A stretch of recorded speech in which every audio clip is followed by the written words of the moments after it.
stood nearby, unfazed, like nothing was wrong.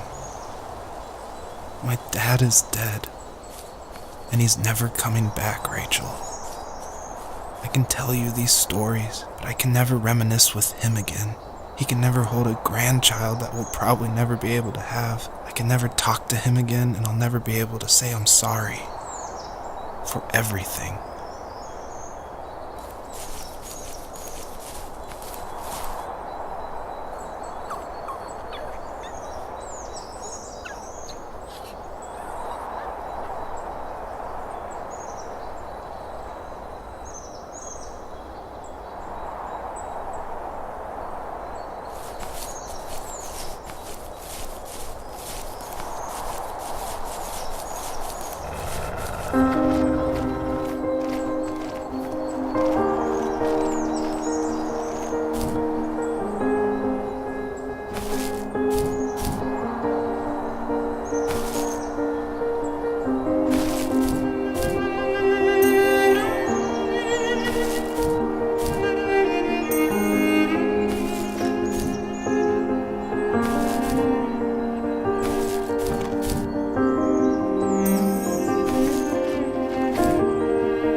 Joseph, you can't go to sleep feeling like this. I'm sorry for everything, and I know you need space, but I'm here for you. You don't need to feel so lost.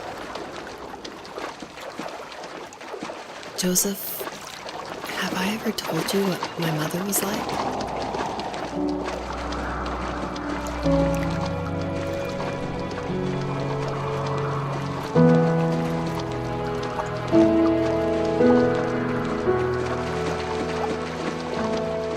You know what it's like not to have a mom at home. And you know how hard that made my childhood. What helped me was watching the birds in the morning before the school bus came. I thought that my mother was one of those birds, and it made me want to be free like her. My mom taught me how to fold origami cranes while she was in the hospital. So I told myself I would fold one every day until I could fly myself. I think we both have always loved animals, and for me that love started with a dog. Sometimes this Rottweiler would come up to our property line and wait at the fence for me, but only once in a while. I was sure to check every day immediately after school, and it usually ended in disappointment. I would even steal money from my passed-out dad just so I could buy these off-brand dog biscuits. Even when she did stop by, she never went beyond the fence. Why was she so scared? I think my dad was the opposite of your dad in almost every way, except he was in the military as well. He coped with alcohol of every kind.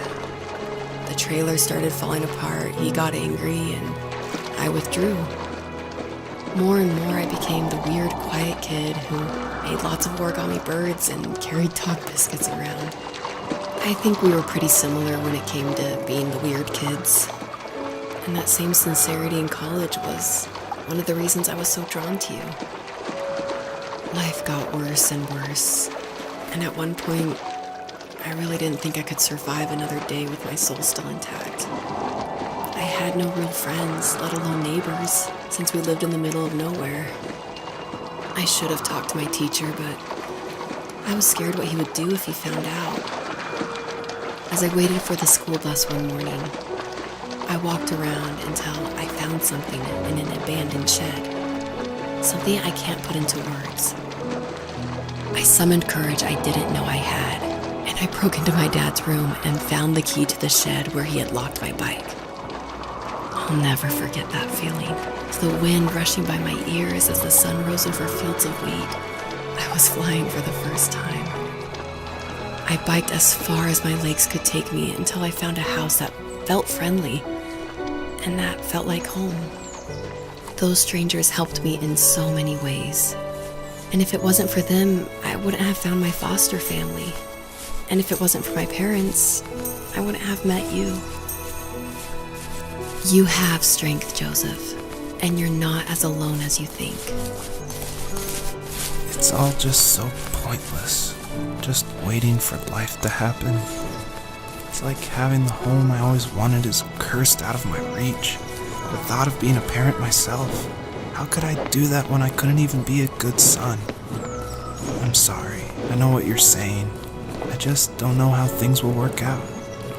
These quiet hours will turn into years. We'll wonder which roads passed us by. Then we'll forge a new road together. Besides, I discovered for myself that one fateful morning where any hopeful road leads to. There may be thorns and mist, but it always leads to the same thing. And what's that? Family. I'm so glad that you're part of my family, Rachel. And I'm glad you're part of mine.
The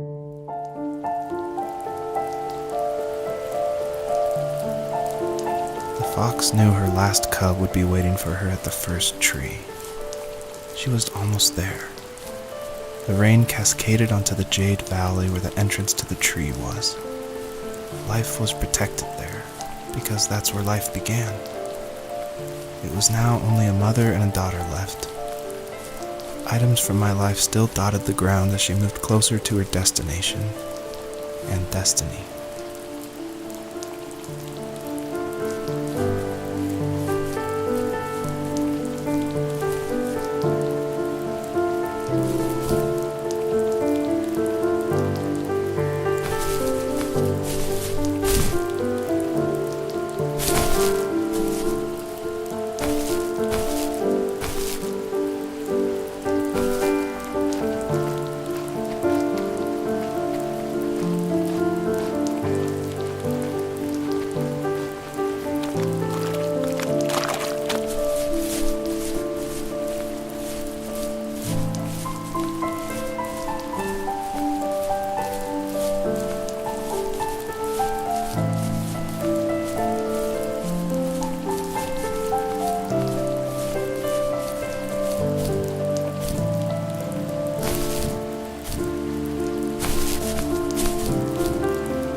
At the end of high school, I felt something I hadn't felt in a long time. Drive. I looked into the best architecture schools on the West Coast, then got a dose of reality when looking at other students' portfolios and the high cost of tuition. I still wanted to be something, to be the next Alvaro Siza, and to make those thousands of sketches worth something in my grand history.